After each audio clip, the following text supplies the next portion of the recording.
આ બનાવ છે ને દાલિયાવાડી કુંભારવાળા છે, જે વિમલ બેકરીની બાજુમાં છે. ત્યાં આગળ બનાવ બન્યો છે.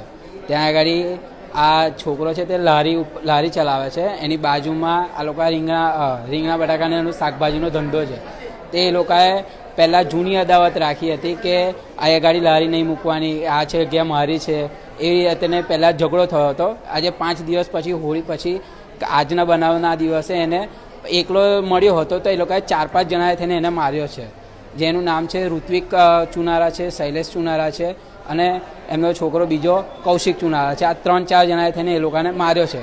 એ આંખ ઉપર માર્યું હતું અને પછી એને નીચે પાડી દીધો.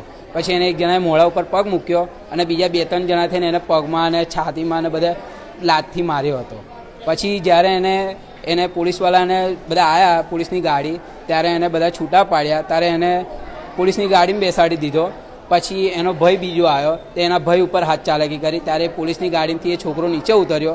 ત્યારે એ લોકો પાછા પોલીસવાળાની સામે જ એને દંડે માર્યો હતો. પોલીસે આગળ દંડો લેવા ગઈ, એટલામાં એ લોકોએ ફરીથી પાછળથી લાકડી પાછી વાડી પોલીસ ચોકી હતી. સંજીવ કનોજિયા છે, SSGમાં છે. અમારી તો એક જ માંગ છે, એ લોકોને કડીથી કડી સજા થવી જોઈએ. અને એ લોકોનો જે રીતે સુરતમાં જે પોલીસવાળાઓ જે રીતે વરઘોડો કાઢે છે, એ જ રીતે આ લોકોનો બી વરઘોડો કાઢવો જ જોઈએ. તો જ આ લોકોને સબક મળે કે આ લોકોને કોઈ બીજી વ્યક્તિ જોડે ઝઘડો કરતા બી વિચાર કરે આ લોકોને.